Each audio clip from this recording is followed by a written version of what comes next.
Hello বন্ধুরা, কেমন আছেন সবাই? সোমা দত্ত লাইফস্টাইলে তোমাদের অনেক অনেক স্বাগত জানাই। তো এখন মোটামুটি সন্ধে হতে চললো, তো আমি বানাচ্ছি দেখো এগ পাস্তা। তো আমি কীভাবে বানাই চলো তোমাদেরকে দেখিয়ে দিই। দেখো এখানে আমি মোটামুটি জল গরম করে নিয়েছি, জলটা প্রায় গরম হয়ে গেছে, আমি পাস্তাগুলো ছেড়ে দিয়েছি। তো পাস্তাগুলো প্রায় সিদ্ধও হয়ে গেছে। আমি জলের মধ্যে 1 চামচ পরিমাণ রিফাইন তেলও দিয়েছিলাম, যাতে না ওটা চিট লেগে যায়, সেই জন্য। তো আমি জল ঝরিয়ে নিয়েছি। তারপর এখানে আমি একটা কড়াতে দেখো ডিম ভেঙে দিচ্ছি, একটা ডিমই দিয়েছি আমি, তোমরা চাইলে আরও দিতে পারো। তো ডিমটা ভালো করে ভাজা করে নেবো নুন দিয়ে।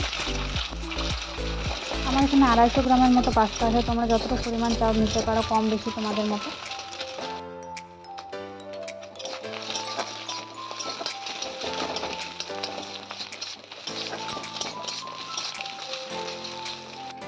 তো মোটামুটি ভাজা হয়ে গেছে দেখতে পাচ্ছ। এরপর আমি কড়াতে আরেকটু তেল দিয়ে দিচ্ছি। তেলটা মোটামুটি গরম হয়ে গেছে। এরপর দেখো আমি কুচিয়ে রেখেছি গাজর আর পেঁয়াজ, এটাকে আমি ভালো করে ভেজে নেব।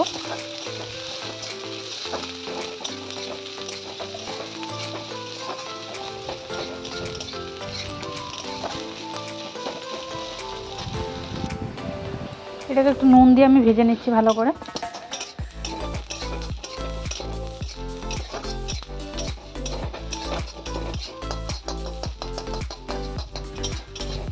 তো মোটামুটি ভাজা হয়ে গেছে দেখতে পাচ্ছ। এরপর আমি সেদ্ধ করে রাখা পাস্তাগুলো দিয়ে দেবো এর মধ্যে।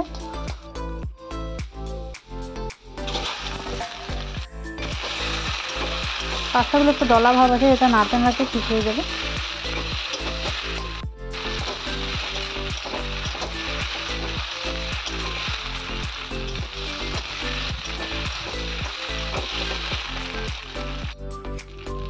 এরপর এতে দিয়ে দিচ্ছি সামান্য নুন, পরিমাণ মতো হলুদ,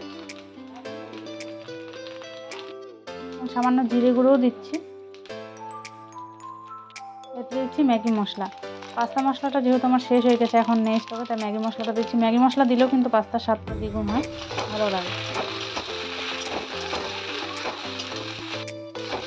এটা মিনিট থেকে ভালো করে ভাজা করে নেব।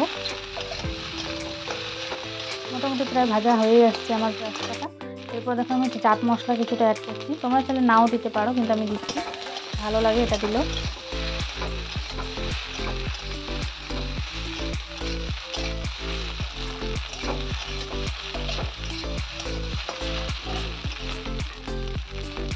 এরপর এতে দিয়ে দিচ্ছি কিছুটা সামান্য পরিমাণ টমেটো সস।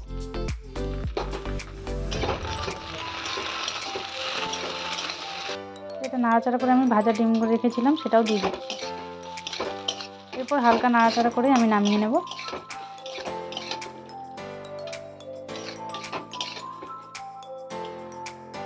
তো আমার তৈরি হয়ে গেছে এগ পাস্তা। এরপর এটাকে আমি সার্ভ করছি শসা কুচি, গাজর কুচি, পেঁয়াজ কুচি, কাঁচা লঙ্কা, টমেটো সস দিয়ে।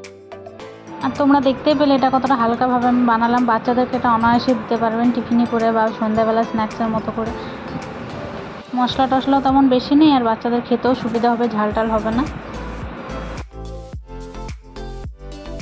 তো ভিডিওটি যদি ভালো লেগে থাকে অবশ্যই একটি লাইক করবেন এবং চ্যানেলটিকে সাবস্ক্রাইব করে দেবেন।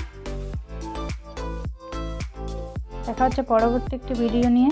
ততক্ষণের জন্য সুস্থ থাকবেন, ভালো থাকবেন, আনন্দে থাকবেন। টাটা।